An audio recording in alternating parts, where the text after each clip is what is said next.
vamos lá, de novo. Bom dia, Rick, Anderson, Guilherme, aos nossos ouvintes aí. Realmente está bombando aqui, já tem bastante gente já dando o nosso bom dia e vão concorrer aos livros aí. Bom dia, Jorge, é um prazer tê-lo conosco. É a primeira vez que a gente faz um programa, né, Rick, com ele. Sim. Esperamos que seja o primeiro de muitos ainda. Um grande abraço. Olá, muito bom dia para todos. É um prazer muito grande estarmos por aqui. O microfone dele tá silenciado o microfone. O meu não. Agora sim. Muito bom dia, Jorge Elahá. Um bom dia para todos. Um prazer imensamente grande estar aqui com todos e desejo um domingo maravilhoso para todos nós. Maravilha. Nós vamos conversar hoje sobre, um tema, que eu até brinquei seria fácil, mas é de uma profundidade enorme pelo tema que exige e de quem que nós estamos falando. Muitas vezes se escreveu muito sobre ele, se escreve centenas de livros, fundam-se religiões, doutrinas, mas a gente sempre quer se aprofundar, entender melhor. A doutrina espírita nos diz que é nosso modelo e guia, nosso governador planetário. Então, ou seja, na verdade, é nosso irmão maior. Quem é Jesus, Jorge Elahá? Essa é uma questão bastante complexa, porque é um personagem de múltiplas dimensões e é preciso que, para que a gente consiga responder essa pergunta, que a gente analise as várias dimensões que ele possui. E, evidentemente, que a primeira que a gente precisa analisar é o Jesus histórico. O que é que nós temos de história, de confirmação, de evidências reais sobre aquilo que nós temos notícias sobre ele? E Jesus, até o presente momento, ele é um personagem muito pouco citado do lado de fora do ambiente religioso.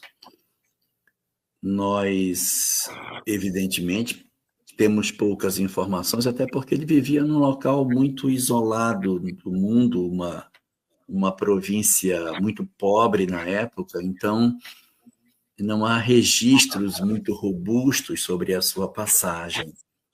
Nós encontramos 2 citações sobre a sua existência em um livro de um historiador judeu chamado Flávio Joséfo. Ele tem esse nome romano, mas ele era judeu. E ele escreve uma obra chamada Antiguidades, aonde ele relata a história do povo hebreu desde o começo. Ele faz bastante relatos sobre os acontecimentos do século I, é um melhor historiador daquela guerra que existe dos anos 68 a 72, entre o Império Romano e Israel, naquela tomada do Templo de Jerusalém, tomada de Massada, o período da segunda diáspora, né? Então, ele é muito importante nesse cenário e ele cita Jesus 2 vezes no seu texto. Mas são citações rápidas, nada muito robusto, apenas dizendo que naquele período havia pessoas que eram seguidoras de um homem que teria existido naquele período chamado Jesus, e aí atribui-se a ele alguns fatos extraordinários, mas é uma passagem muito curta.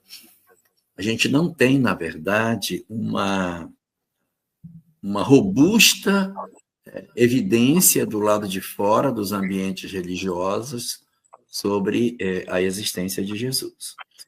Tirando Flávio Joséfo, a gente não tem mais nenhuma outra maior evidência. Então, as nossas informações sobre a sua existência, elas vão se concentrar nas narrativas mais religiosas, especificamente os evangelhos, onde você encontra a maior quantidade de informações sobre sua vida.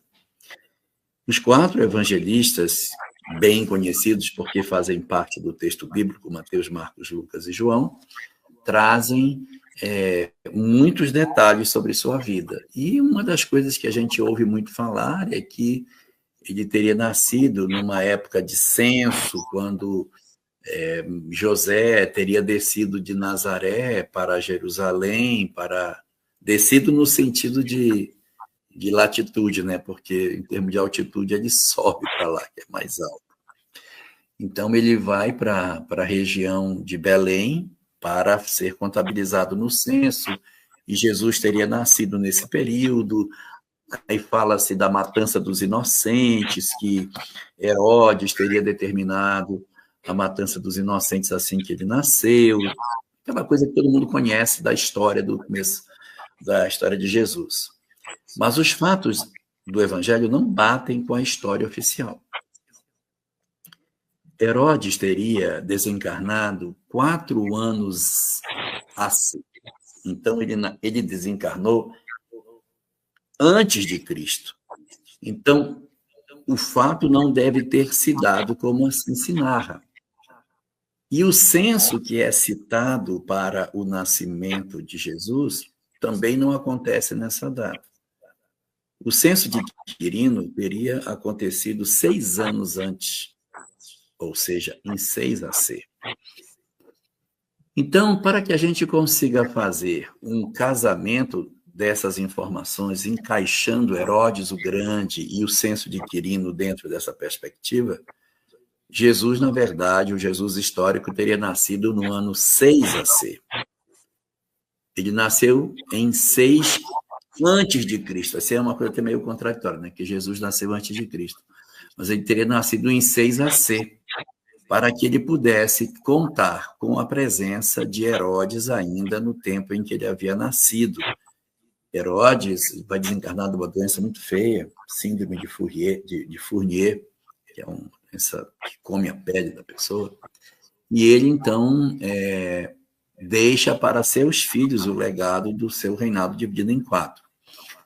Mas Jesus, então, o Jesus histórico, teria, na verdade, nascido antes da data prevista.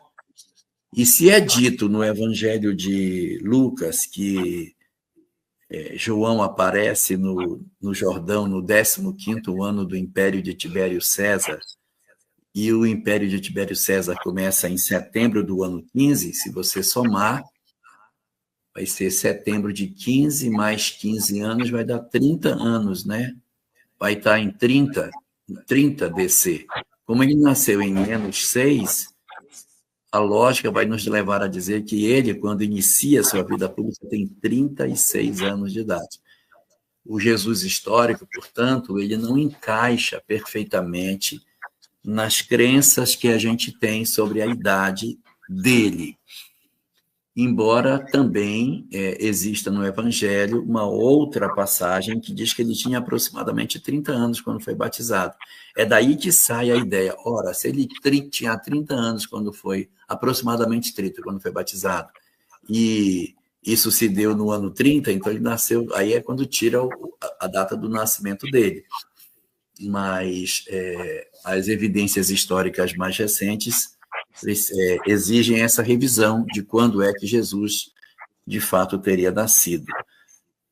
As personagens que são citadas do lado de fora da narrativa religiosa, como Anás, Caifás, a figura de Pilatos, elas todas são confirmadas do ponto de vista histórico. Sim, naquela janela de tempo, Anás, Caifás teriam sido sumos sacerdotes, um é sogro do outro.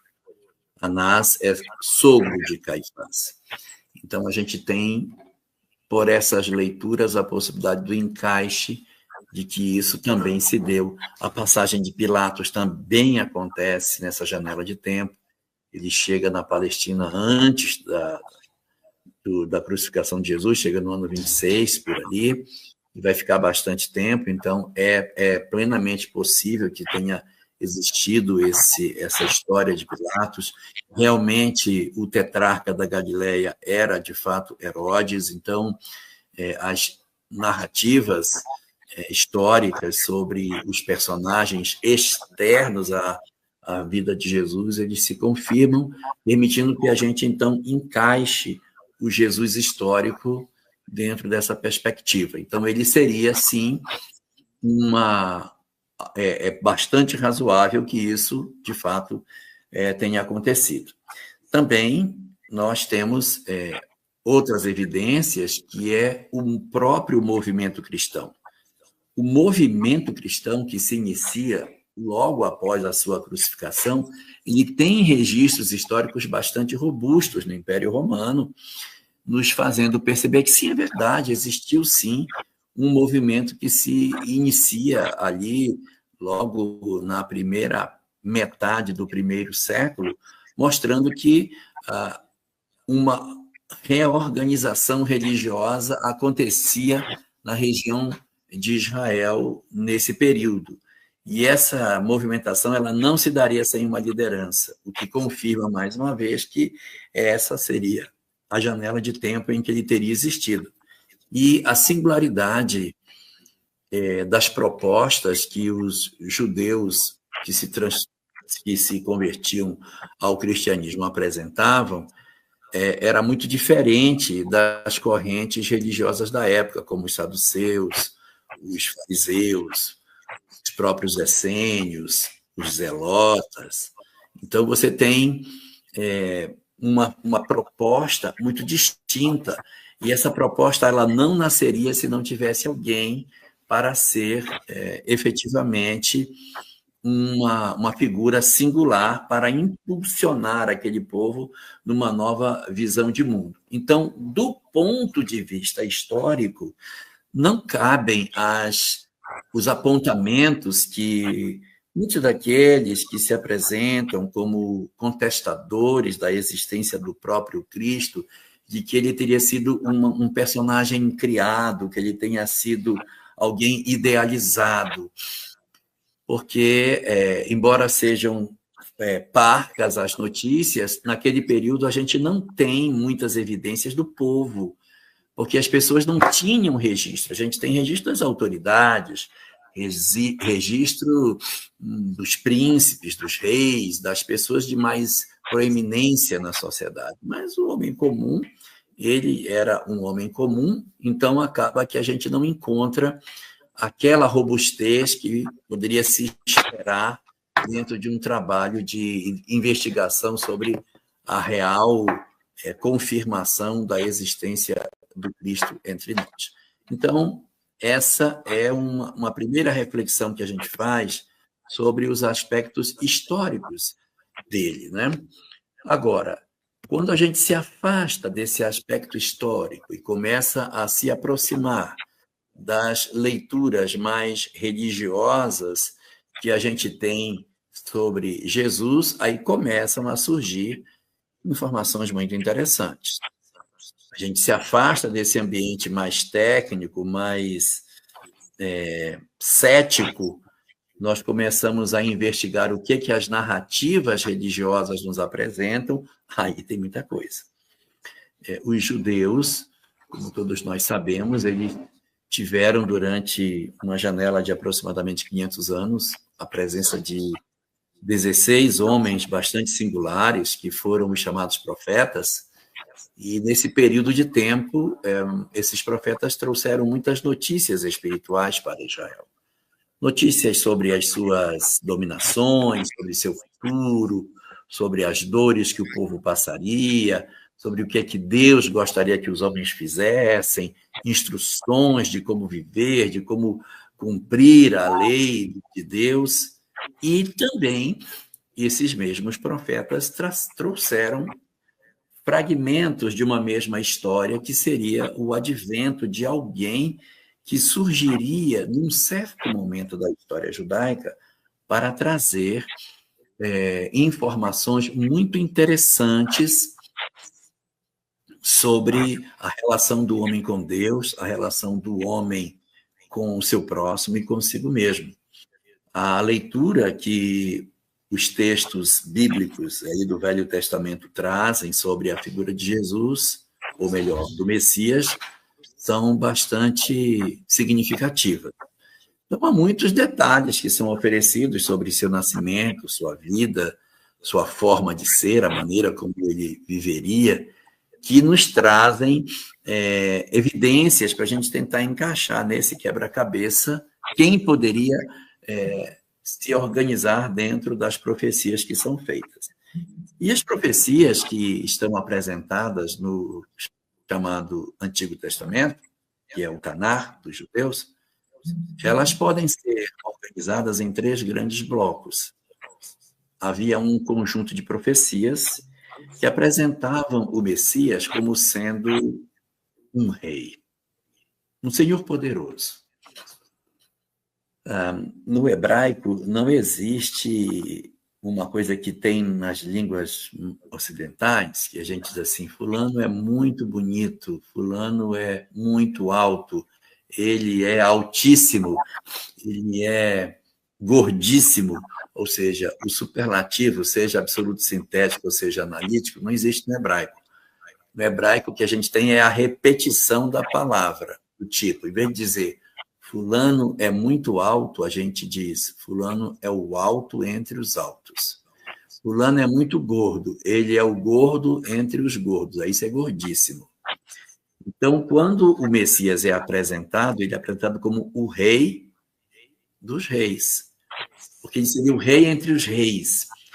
Ele é apresentado, então, como um senhor de uma glória infinita, que ele sentaria no trono de Davi, que tinha sido o rei mais poderoso de Israel, reinaria para todo sempre, as nações se curvariam diante dele, seu reinado nunca mais teria fim.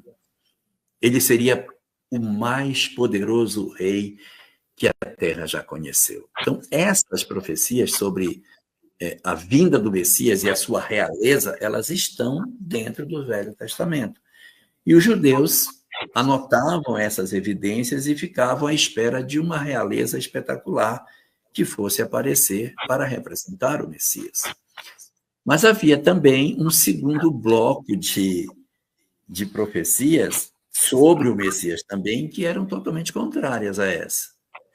Existia um conjunto de profecias que dizia que quando o Messias viesse, ele seria o rejeitado do povo, humilhado pelas pessoas, não seria reconhecido entre os homens, seria o opróbrio dos homens, as pessoas balançariam as suas cabeças, virariam os beiços para ele e não o aceitariam, porque ele vinha sem nenhuma formosura. Não encaixa, então os judeus não sabiam o que fazer. Se eles se abraçavam com o primeiro conjunto de profecias que mostravam o Messias como um ser extremamente poderoso, ou se eles se abraçavam com a segunda, que diziam que ele seria um rejeitado, um desconhecido, um sofredor, que tomaria sobre si todas as nossas enfermidades e carregaria com as nossas dores. Então, havia uma antítese e eles tentavam encaixar um no outro e os dois não pareciam ser a mesma pessoa. E, para piorar, ainda tinha uma terceira leva de profecias que diziam que ele seria, na verdade, um grande professor, um grande ensinador. Ele viria publicar coisas ocultas desde a fundação do mundo. Ofereceria ao homem uma nova visão de vida, uma nova leitura de mundo, uma nova perspectiva de entendimento de todas as coisas, e que ele revolucionaria o pensamento de Israel. Então, o povo de Israel não sabia para qual das três corria. Se corria para o rei, se corria para o sofredor de vida amarga, ou se recorria para o divino, para aquela figura que seria tão divinal. Interessante que os magos, quando visitam Jesus, levam 3 presentes, né? Ouro para o rei, mirra amarga para o sofredor e incenso para o divino. E eles não conseguiam encaixar isso daí. Por quê? Porque, na verdade, a realeza a qual as profecias se referiam não era uma realeza terrestre, era uma realeza espiritual e não uma realeza material. Ao mesmo tempo, o sofrimento que a gente poderia dizer que o Messias passaria é entendido na própria doutrina espírita como diferente de infelicidade. Para a doutrina espírita, sofrimento é uma coisa, infelicidade é outra. Sofrimento é a dor do corpo, infelicidade é a dor da alma. Uma mulher em trabalho de parto está em sofrimento, mas não está infeliz. Paulo de Tarso sofreu, mas não foi infeliz. Então, as ideias de sofrimento e infelicidade, elas são profundamente distintas, e o fato do Messias ser rejeitado pelo povo, ser o opróbrio dos homens, não o torna uma criatura infeliz, mas sim não reconhecida pelos homens. Então, se esperou por muito tempo a chegada desse Messias, por muito tempo se esperou por ele. E a história do judaísmo fala que 400 anos antes da chegada de Jesus, há um silêncio do mundo espiritual com relação às profecias, com relação a essas notícias do mundo espiritual. Então, como havia esse silêncio, as pessoas não sabiam o que fazer para esperar. Meu Deus, cadê o Messias que não vem? E exatamente nessa janela de 400 anos que vai do profeta Malaquias até o nascimento do Cristo, ocorrem duas opressões muito severas sobre o povo judeu. Uma feita pelos macedônios, que iriam tomar a região de Israel e fazer um processo de opressão profundamente perverso. Houve um dominador de Israel no ano 166, antes do nascimento de Jesus, que ele proibiu o estudo da Torá, proibiu o judaísmo em Israel, perseguia e matava quem estudasse a Torá, pegou o templo de Jerusalém e botou um deus de pedra lá dentro. Ele botou um deus de pedra dentro do templo, chamado Beit HaMikdash, que é o templo de Jerusalém. E para piorar a situação, ele ainda fez uma oferta para o deus de pedra que estava lá dentro, no altar de sacrifício que os judeus usavam. Imaginem que animal ele sacrificou em homenagem ao deus de pedra. Sim, ele sacrificou um porco no altar de sacrifício dos judeus. Um profundo escândalo, os judeus se desesperavam com isso. Cadê o nosso Messias que não chega? Cadê?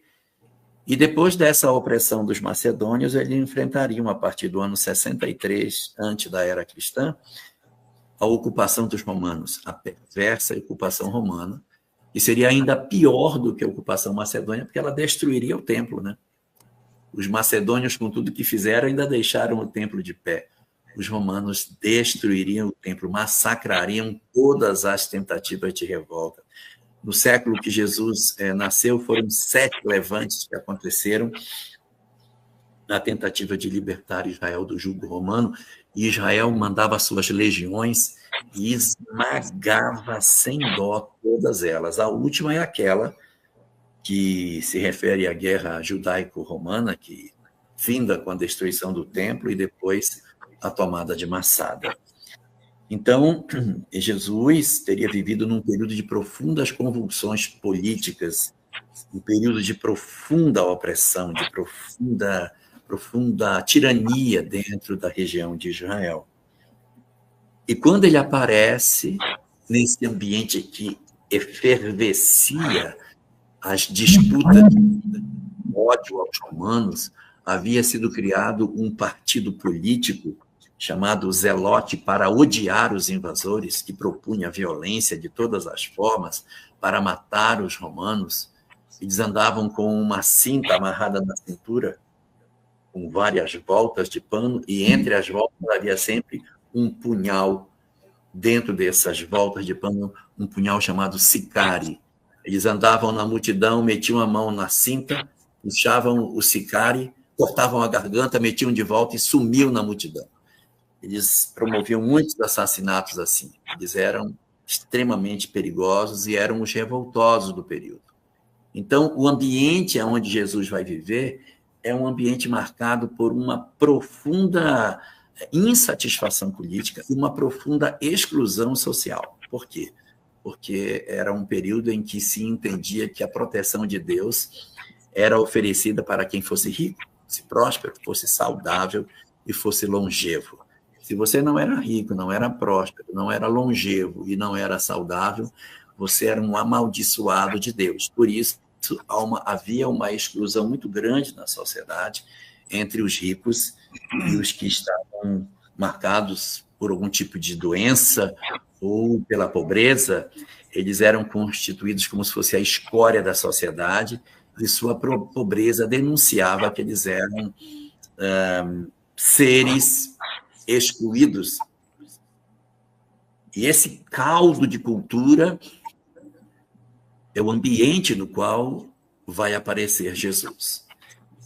Ele aparece e, à medida que a gente vai vendo ele se movimentando na sociedade, as profecias que estavam previstas no Antigo Testamento, elas vão se cumprindo na figura dele. Ela vai se cumprir na figura de Jesus. Eu vou até me antecipar, mas já para falar de uma delas, que é uma das mais impactantes, é a que está no Salmo 22. Não é o 23, é o 22 mesmo, eu não errei o número. O 23 é aquele, o Senhor é meu pastor e nada me faltará, etc. Eu falo do 22. Você pega em casa, na sua casa, Salmo 22, do versículo 1 até o versículo 19. O Salmo 22 é um salmo extremamente impactante, Rick. Extremamente impactante. Porque as primeiras palavras desse salmo são: meu Deus, por que me desamparaste? Por que te alongas das palavras do meu bramido e não me auxilias? Em ti confiaram meus pais e meus avós, e eu me confio desde o ventre de minha mãe, e etc, etc, etc. Então, quando Jesus está na cruz, que ele recita esse salmo, as pessoas pensam que ele está falando, que ele estaria dizendo, meu Deus, por que me desamparaste? Mas ele não está falando, ele está recitando. E por que sabemos que ele está recitando e não está falando? Porque o evangelista que narra essa passagem tem o cuidado de dizer, ele diz, Eli, Eli, lama sabachthani. Isso não é aramaico, isso é hebraico. E os judeus não usavam o hebraico na rua, o hebraico era a língua do texto. Para o coloquial, para o falar na vida, falava-se aramaico. Não se falava tipicamente o hebraico nas conversações usuais. Embora eles soubessem também o hebraico. E o evangelista diz assim, então ele disse, Eli, Eli, lama sabachthani. Por que o evangelista teria esse zelo de dizer que ele falou em hebraico? Porque se ele tivesse dito em aramaico, ele simplesmente transcreveria. Se ele disse que ele falou em hebraico, porque ele estava, na verdade, citando um texto. E quando você vai nos originais, você vai descobrir que ele estava, na verdade, citando o texto de Davi. E o curioso, esse Salmo 22, ele pinta o cenário da crucificação. As imagens da crucificação estão desenhadas dentro desse salmo. Ali vai dizer que as pessoas vão dizer para ele, se Deus confia em ti, então sai daí, desce daí. Está dito nesse salmo. Confiou no Senhor, então agora que ele te livre, pois se nele tem prazer. Vão dizer que as pessoas vão balançar as cabeças negando para ele. Vai dizer que todos os seus discípulos fugiram. Vai dizer que ele poderia contar todos os ossos onde ele está. Diz que as pessoas o veem e o contemplam. E detalhe, transpassaram as minhas mãos e os meus pés. Roma não tinha sequer sido criada. Esse salmo é 1000 anos antes do nascimento de Jesus.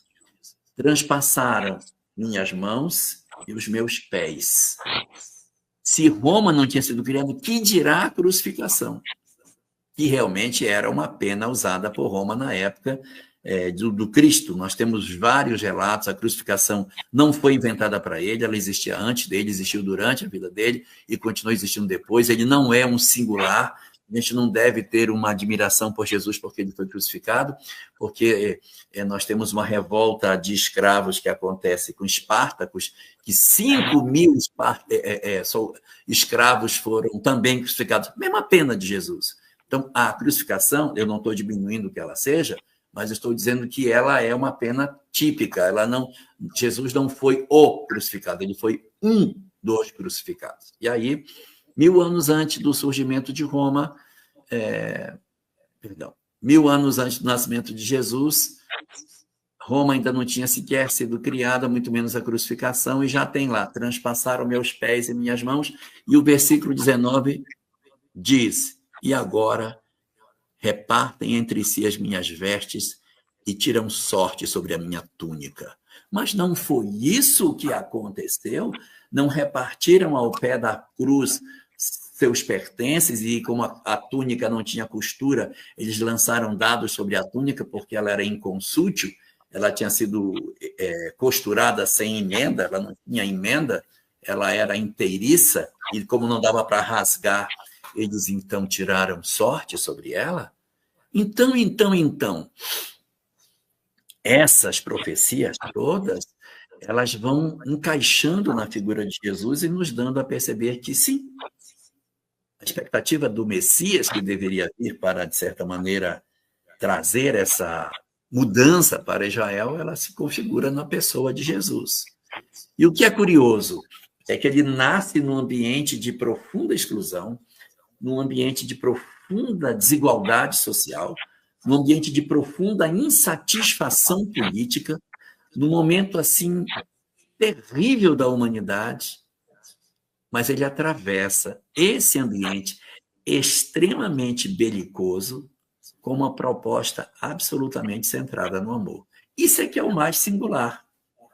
E está a singularidade da sua mensagem, porque o que se poderia esperar é que ele pudesse, em função do ambiente em que ele vivia, que ele trouxesse uma mensagem contaminada de ódio, contaminada de exclusão, contaminada de revolta, mas ele não vem oferecer isso. Aí a razão pela qual sua mensagem é vista realmente com essa singularidade que ela possui. Tanto que o primeiro dos 5 grandes discursos que ele faria, o primeiro deles chamado o Sermão do Monte, que está muito bem marcado pela figura do Evangelho de Mateus, capítulo 5, 6 e 7, ele é um hino ao amor.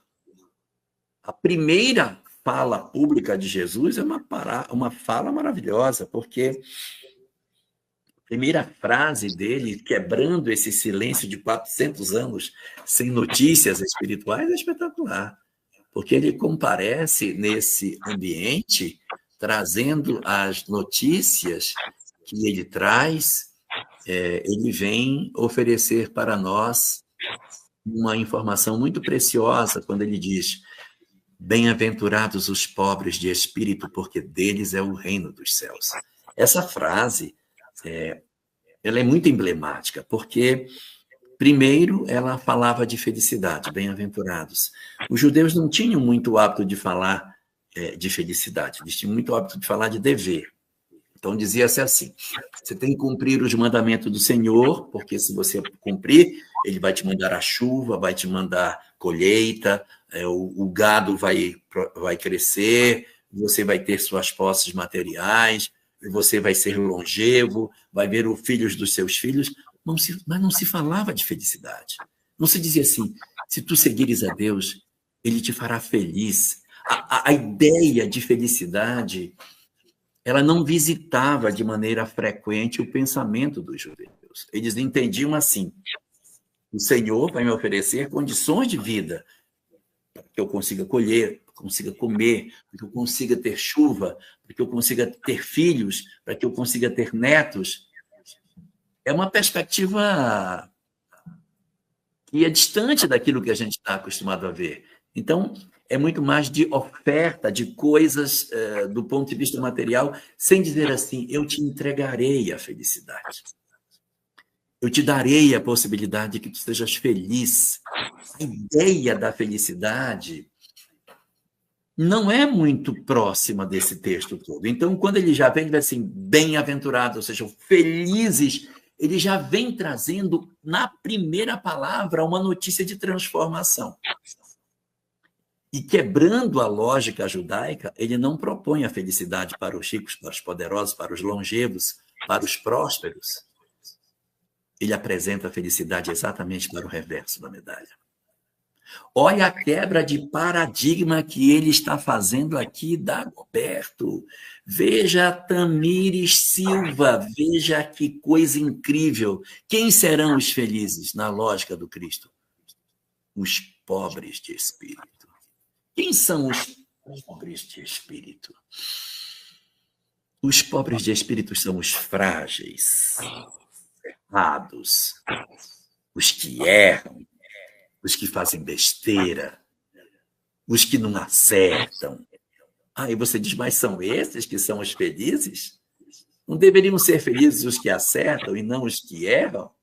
Que conversa é essa de que felizes são os que erram, felizes são os que são pobres de espíritos, os que estão cheios de imperfeição? Opa! Deveria ser o contrário, hein? Deveria ser felizes os que são virtuosos. Pois é. Porque ele está falando da leitura de si mesmo. Então, felizes os que reconhecem que têm fraqueza. Bem-aventurados os que sabem que têm defeitos. Felizes os que reconhecem que suas almas estão feridas, que possuem coisas a resolver dentro de si, que são pequenos, que são frágeis, que possuem atos vergonhosos. Porque aqueles de nós que estamos vestidos com a capa da soberba e que achamos que temos todas as virtudes do mundo e por isso somos considerados os virtuosos, dificilmente mudaremos. Não há perspectiva para que se mude a criatura que entende que nós sejamos indivíduos que já temos certeza das nossas certezas. Para que eu consiga mudar, eu preciso saber que eu estou errado. Se eu não souber que eu estou errado, por que eu vou mudar se eu estou certo, pelo amor de Deus? Eu só vou mudar se eu estiver errado. Se eu estiver certo, não tem por que mudar. Então, felizes os que sabem que erram, porque esses enxergam a sua possibilidade de mudança. Os que não veem que são capazes de mudar, esses não têm condição de realizar a sua transformação. E é interessante que no pensamento do Buda, lá atrás, 600 anos antes do nascimento de Jesus, essa frase ela estava, de certa maneira, dita, quando o Buda dizia que, na verdade, o que causa o sofrimento na criatura humana é a ilusão, o desconhecimento da vida espiritual, a falta do encontro do homem consigo mesmo, as suas paixões, o apego às coisas materiais. E que a felicidade estaria reservada para aquele que se libertasse da ilusão. O Cristo vem dizer que bem-aventurados eram aqueles que descobriam que tinham esses defeitos, porque deles é o reino dos céus. Taram! Quando ele fala de reino dos céus, ele traz mais uma notícia. Esse conceito, reino dos céus, não existe na Torá. Não existe. A Torá, os 5 livros de Moisés, não fala de vida após a morte. Pode procurar lá. Não tem nada de vida após a morte. Quando Abraão morre, morreu. Quando Isaac morre, morreu. Quando Jacó morre, morreu. Todo mundo que morreu, morreu. Então, não existe dentro da leitura literal daquilo que a Torá nos apresenta nenhuma perspectiva de continuidade da vida após a morte. Não tem lá, não. Por isso que os saduceus diziam que não existia nada que a Torá não apresenta. Agora, nos escritos dos profetas, nos salmos e nos outros livros, né, que compõem os chamados Neviim e os Retuvim, que são os escritos e os profetas, tem muita coisa que fala sobre a vida imortal. Mas, na Torá em si, nós não temos esse conhecimento. E Jesus já abre com a sua primeira fala a informação da imortalidade da alma. Ele já vai falar aí, já nesse princípio, a notícia de que sim, existe uma outra vida além, e assim renascer, morrer não é o fim. Então ele vem trazer já na primeira fala a ideia da imortalidade da alma muito forte. Os judeus sabiam da imortalidade. E aí, Tamires, nós temos uma informação muito interessante, porque as doutrinas antigas dos vários povos, elas costumavam ter duas doutrinas. Uma doutrina pública, para o vulgo, e uma doutrina secreta, para os iniciados. Isso aconteceu nas várias culturas antigas. A doutrina secreta, ela era sempre a mesma, independente da cultura, fosse na Índia, fosse na China, fosse no Egito Antigo, na Grécia ou em Israel. Então, nós tínhamos na China uma doutrina para os iniciados, uma doutrina para as pessoas lá fora. O Egito Antigo também, nos templos de Amon, uma doutrina secreta e uma outra doutrina entregue para a população lá fora, com aquela religião politeísta zooantropomórfica que o Egito possuía. Israel não era diferente. Israel também tinha duas doutrinas, uma doutrina para o vulgo e uma doutrina para os iniciados, chamado Kabbalah, ou Cabala, como os ocidentais gostam de falar. A Cabala era um conhecimento muito antigo e não estava escrito para que ninguém pudesse ler. Ele tinha que ser ensinado do ouvido para a boca, para que não caísse nas mãos de pessoas impróprias. No Egito Antigo, houve um cara chamado Hermes Trismegisto, que deixou escrito o seguinte: a doutrina secreta não pode ser entregue para todo mundo, porque se os maus se apropriarem da doutrina secreta, se tornarão mais maus ainda. E se os frágeis a tomarem, eles se desesperarão. Então, ela tem que ser entregue só para os iniciados. E assim também, em Israel, somente os iniciados tinham acesso aos conhecimentos da Cabala.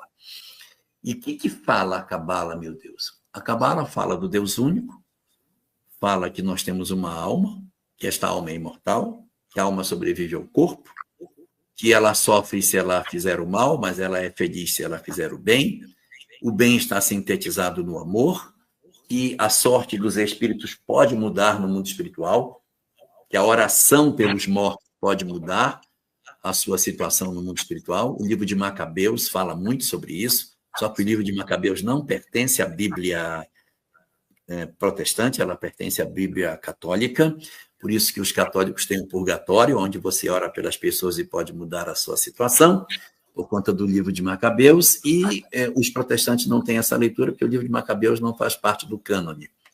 Mas os judeus têm isso e oram de maneira muito sistemática pelos seus chamados mortos.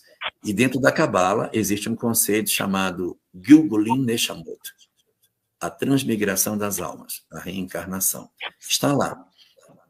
Existe, inclusive, um livro, mas é um livro bem posterior a Jesus, ele é da Idade Média, chamado Sha'ar HaGilgulin, o Portal das Reencarnações, onde a lei de causa e efeito é apresentada na visão judaica, explicando como é que funciona a reencarnação, como é que os espíritos, quando ficam devedores, eles têm que voltar. E eles até dão 5 grandes razões: não cuidar do corpo, não cuidar do intelecto, não cuidar da moral, não ser um espírito desencarnado virtuoso e, 5º, não ter conexão com o divino. Então, essas são as 5 grandes asas da evolução, chamada Nefesh, Ruach, Neshama, Hayah e Yehidah. São as 5 dimensões do desenvolvimento da alma para libertar-se do Gilgulin Neshamot, que é a vida eterna.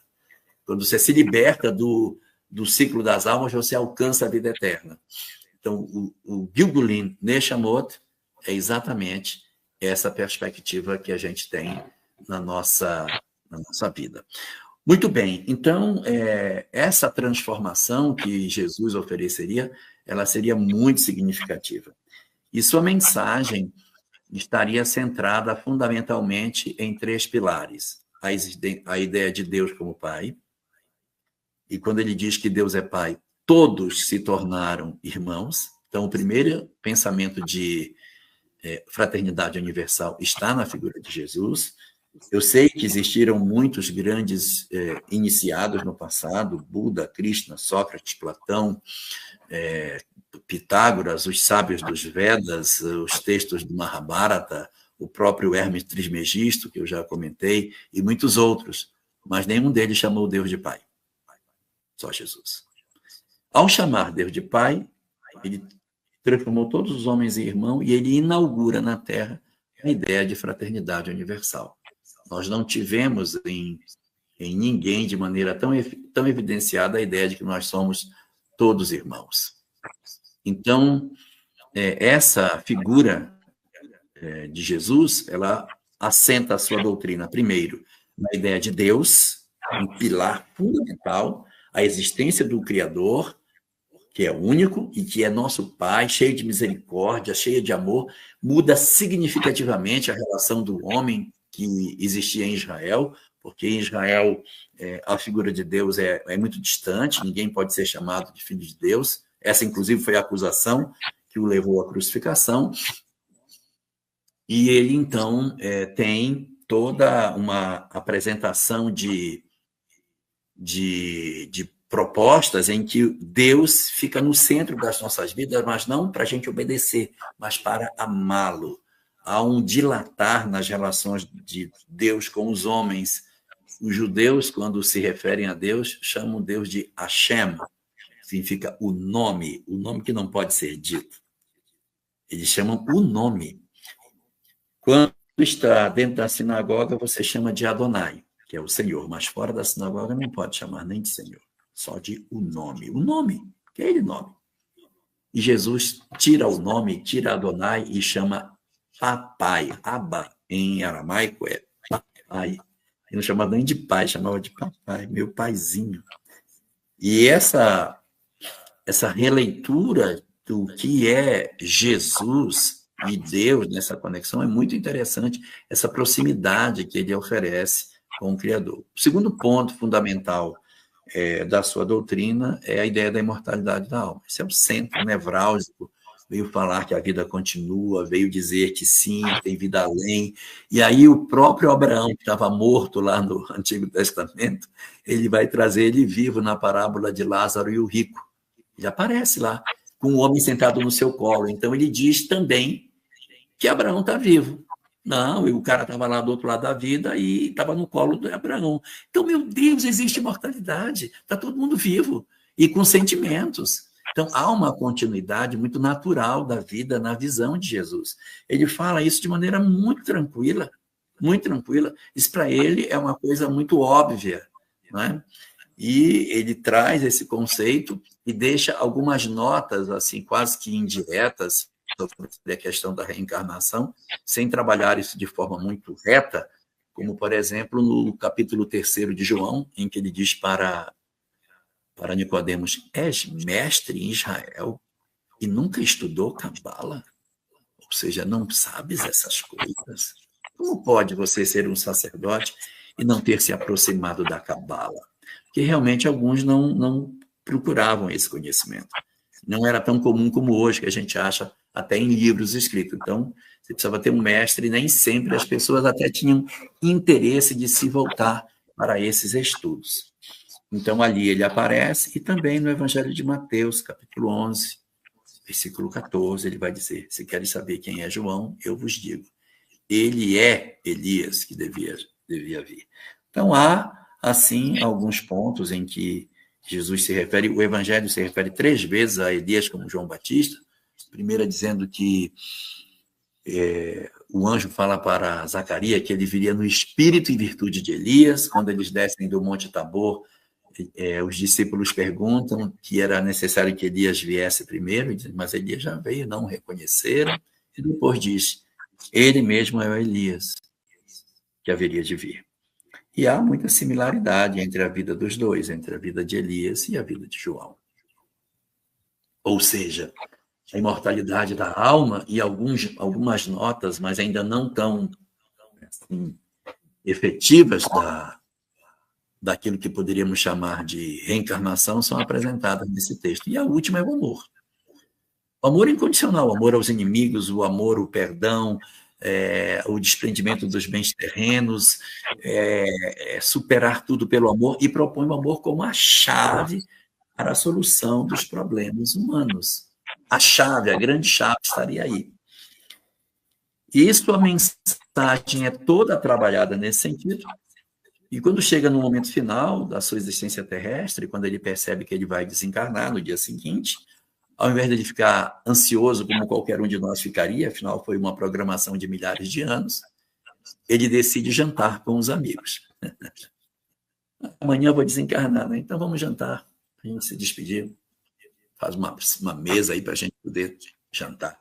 E ele então janta com os amigos, e ali ele faz o último dos seus 5 sermões importantes, chamado Sermão do Cenáculo, em que ele vai deixar do capítulo 13 até o 17 do Evangelho de João uma robustez imensa de notícias espirituais, e aonde vaza muitas informações preciosas.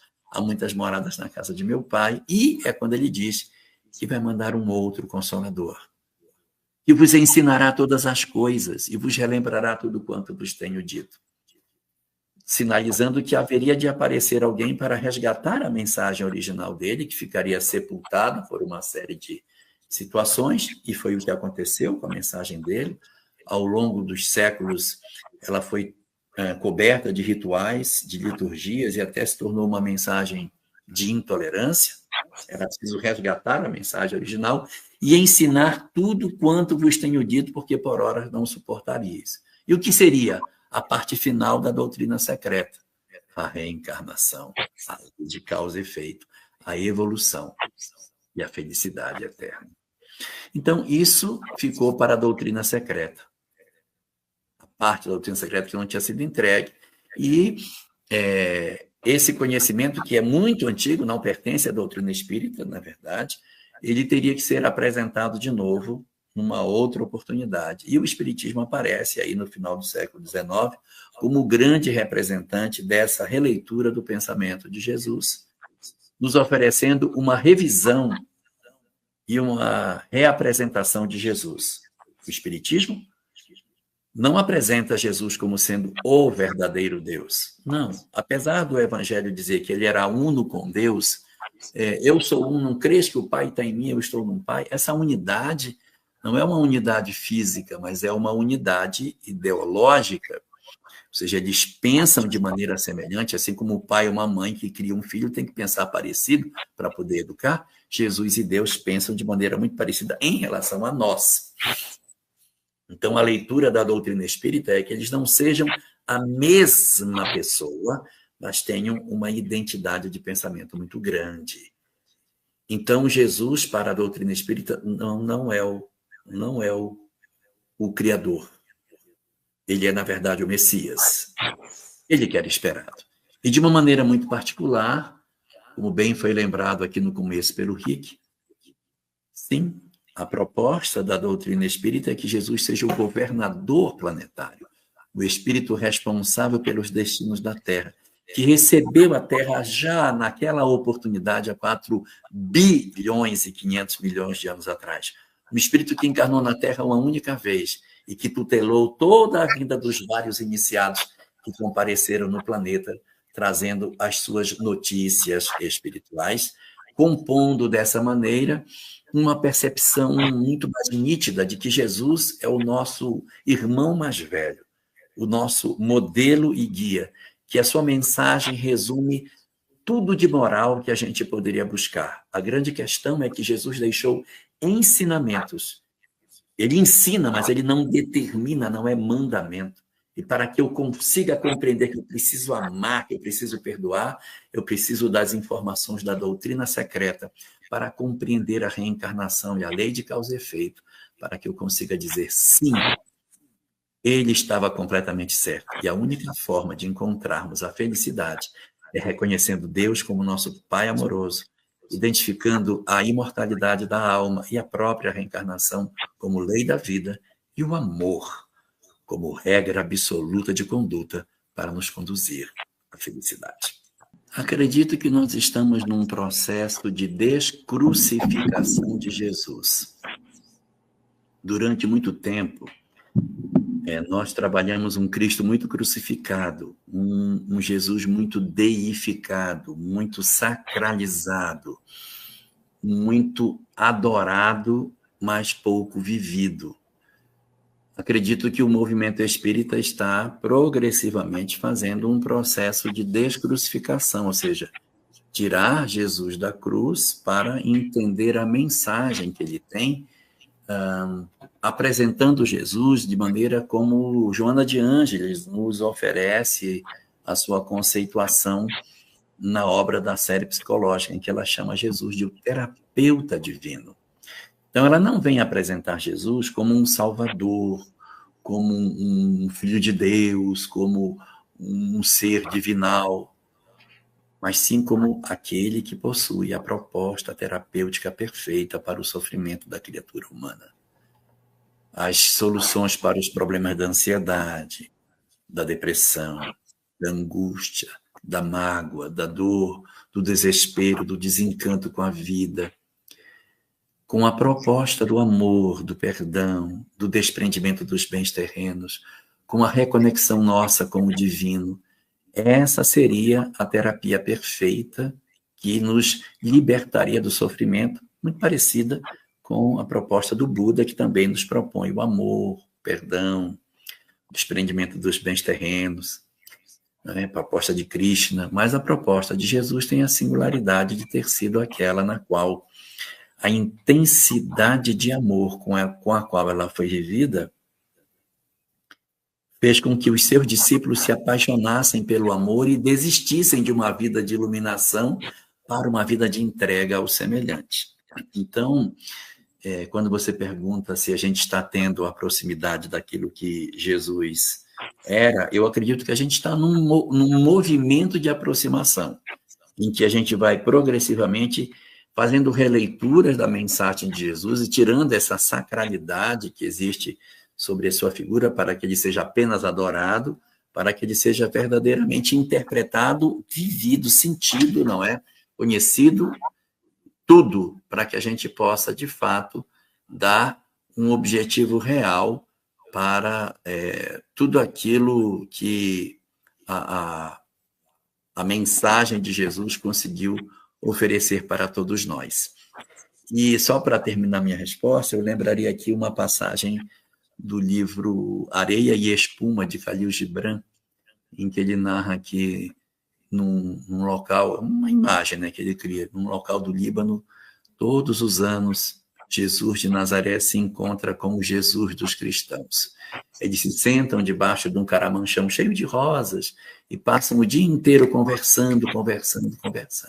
Quando chega no final do dia, Jesus de Nazaré se levanta, bate nos ombros do Jesus dos cristãos e diz: meu amigo, eu acho que nunca chegaremos a concordar.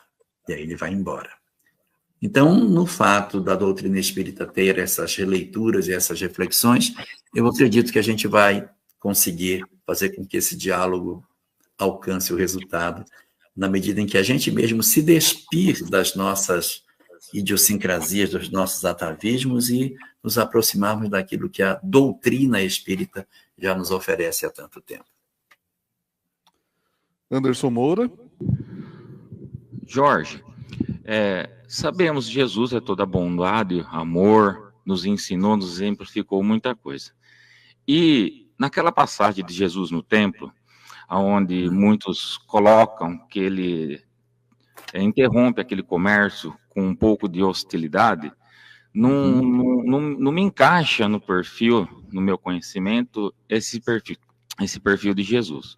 E há um tempo atrás eu ouvi um palestrante falar que esta forma que Jesus utilizou também é uma forma de parábola, a qual alguns profetas utilizavam. Tipo, seria uma parábola de exemplificação, não oral. Você poderia comentar sobre isso?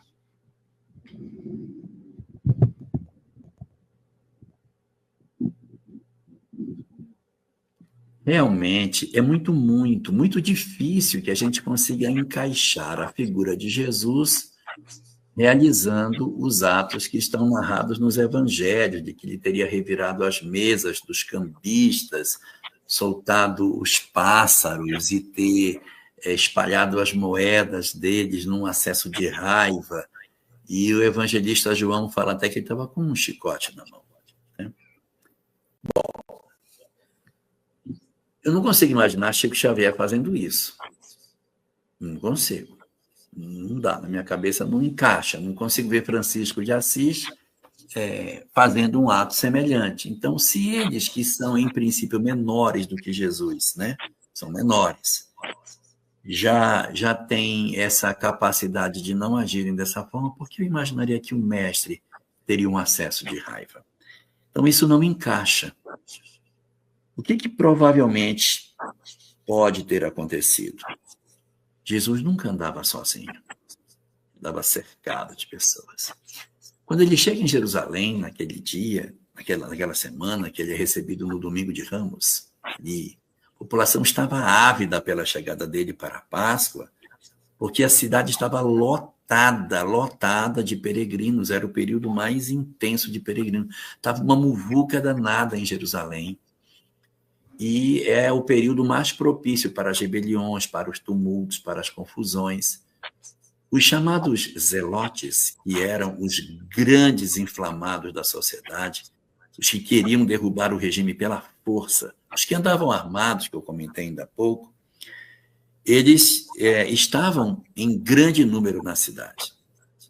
O líder deles, chamado Barrabás, havia sido preso, e eles, então, se concentraram na porta do procuratório para libertá-lo. Eles sabiam que havia a oferta de um prisioneiro e já foram para lá para libertar Barrabás. Aquele pessoal já foi, antes de tudo acontecer, para pedir a soltura, como era comum na Páscoa. Então, aquela quadra, aquela semana, ela estava cheia de zelotes.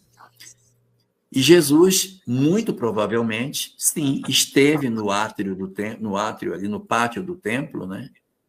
E vendo aquela multidão de pessoas, muito provavelmente ele deve ter dito: não façais na casa de meu pai covil de salteadores. Isso ele deve ter dito. Ele deve ter feito aquela fala mesmo para eles ali. Mas secundado por uma multidão de pessoas extremamente inflamadas e que só queriam um motivo para criar confusão, na fala do Cristo, alguém deve ter dito: é isso mesmo! E chutou a primeira gaiola. Quando ele chuta a primeira gaiola, meu amigo, quem segura a multidão? E 1 minuto depois está tudo virado, está tudo quebrado. Jesus está no meio daquela confusão. Quando os sacerdotes têm a notícia do que aconteceu, quem fez? Diga para mim quem foi que fez. Eles vão dizer: foi ele que produziu, porque ele foi lá e fez isso. Então, é atribuído a ele um ato que, na verdade, não condiz com a sua personalidade, mas condiz plenamente com a sociedade extremamente agressiva que o circundava e, principalmente, os zelotes que tinham a violência como a sua marca registrada de ações. Então, muito presumivelmente, isso aconteceu e foi exatamente o incidente ali do templo que mais preocupou os sacerdotes na tentativa de eliminar Jesus, porque ele passou a ser um perigo real. Porque enquanto ele era um pregador de aldeias, ele incomodava lá. Quando ele vem para Jerusalém e começa a criar tumulto no templo, provocando aquilo, ele tem que ser eliminado, não tem jeito. Ele era um homem perigoso para o equilíbrio da sociedade da época. Edson Maldonado. Jorge, algum tempo atrás eu vi um vídeo onde pegaram um ator e ele se vestiu, né, representando Jesus, né, como aparece nos filmes e tal. E interessante aí, mostrando a reação de cada pessoa diante do Cristo, né? Então, alguns se emocionavam, né? Todos quase, né? E também, recentemente, eu vi aquele ator que representou Jesus no The Chosen, e a moça perguntou para ele assim: se você tivesse frente a frente agora com Jesus, isso falando para o ator, o que você falaria, né? O que você perguntaria para Jesus, né? O ator brincou e falou assim: eu fui bem, né? Eu representei bem. E eu pergunto para o Jorge. O Jorge está em Curitiba, está aí tomando um café e senta na mesa Jesus. O que o Jorge falaria para Jesus? Se eu conseguisse falar, né? Eu acho que eu não conseguiria falar nada, mas se eu conseguisse falar, eu acho que eu só diria para ele: muito obrigado, muito obrigado. Porque não é só a vinda dele, né? É tudo. É tudo. É a construção do planeta, a construção da vida na Terra, a edificação da evolução das espécies, o surgimento do homem, a construção da civilização, a vinda dos exilados para construir a nossa sociedade, o acompanhamento do nosso desenvolvimento, os vários missionários que ele encaminhou, a não desistência de nós, a vinda dele em pessoa, a perseverança dele em permanecer conosco, mesmo com as nossas resistências à mudança. Nós termos destruído a doutrina dele e ele sempre está preocupado em querer encontrar formas alternativas de nos resgatar de nós próprios. Eu acho que eu diria para ele, olha, cara, muito obrigado pelo que você faz. Muito obrigado, porque é muita coisa que ele vem realizando ao longo desse tempo todo, né? E ao ser o governador planetário, a tarefa dele inicia quando a Terra se forma até os dias de hoje. Muito bem. Agora, Jorge, muitos de nós, quando vêm para a Terra e reencarna, a nossa base, a nossa raiz deve ser sempre a família. O que você poderia nos dizer a respeito da família de Jesus? E o quanto isso foi importante até para a missão dele? Nós temos no Evangelho muito pouca notícia sobre a família dele, né? Ela aparece ali até de uma forma meio que secundária, né?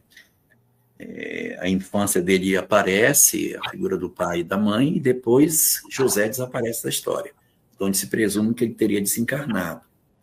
O proto-evangelho de Tiago, que é um dos evangelhos considerados apócrifos, ele é um evangelho que traz mais notícias sobre a sua família, e até diz para nós que José seria idoso, seria um homem idoso, que está apresentado no proto-evangelho de Tiago. Ele seria um homem idoso que ficou como tutor da menina Maria, que tinha aproximadamente 15 anos, quando ele vai ficar com a tutela dela. Bom, isso tudo nos remete a uma leitura da necessidade da gente perceber o que a gente consegue pegar nas poucas passagens que a família aparece ali de forma destacada. E uma das coisas destacáveis ali na figura de José é o aspecto dele de protetor, né? Porque você vê que se ele é novo, se ele é velho, isso não importa. O que importa é que ele cumpre a tarefa que é dele, e ele não puxa para ele o protagonismo. Qual é a missão dele? Proteger o menino. Então, ele está em Jerusalém, aí diz, olha, vai embora para o Egito, porque querem matar o menino. Perfeitamente, eu vou embora. Está no Egito, olha, pode voltar aqui, quem queria matar o menino já morreu. Lá vem ele de volta. Então, isso mostra que ele, na verdade, ele obedecia bem às regras, sabe? Diferente de nós, que temos uma intuição e um sonho, a gente não segue. Ele não, olha, sonhei com isso, nós temos que fazer. Então, essa presteza foi muito grande. E ele desaparece da história. Ao que se presume, ele não teria tido irmãos, porque quando chega na crucificação, ele diz para Maria, mulher, eis aí teu filho. E vira-se para João, filho, eis aí tua mãe. Se ele tivesse irmãos, ele não precisaria deixar a sua mãe aos cuidados de um não parente, né? Agora, tem aquela passagem, né? Tua mãe e teus irmãos estão aí fora, querem falar contigo. Verdade, não temos a palavra primo em hebraico. Chama tudo de irmão. Que a gente, para falar primo, a gente diz assim, o filho do tio. Então, filho do tio é chamado de primo, ou filha da tia, né? Ben-dota, filho da tia. Então, o bat-dota, filha da tia, aí é a prima, mas não tem a palavra primo. E eles costumam usar a expressão irmãos para designar o núcleo familiar mais largo. Então, alguns estudiosos presumem que naquela passagem ali seriam os primos dele, o que não é nenhum demérito ela ter tido outros filhos, nenhum demérito. Mas a hora em que ele destina sua mãe para João, o que nos leva a crer que ela não teria irmãos, né? Talvez tivesse. Se tiver, também não faz a menor diferença, não muda nada. Mas essa passagem da crucificação é que nos faz acreditar que seja assim. Agora, a mãe dele, rapaz, a mãe dele era realmente muito especial. Quando no livro A Caminho da Luz, Emmanuel se refere à vinda de Jesus, eu acho que está no capítulo 12 da obra, ele diz assim que vieram alguns espíritos para dar o suporte à tarefa. Ele vai enumerar várias pessoas, ele não enumera Maria. Ele fala José, Simeão, Ana, João Batista, Zacarias, Isabel, e a Maria não aparece. Vai citando todo mundo. Aí chega no final, diz assim, e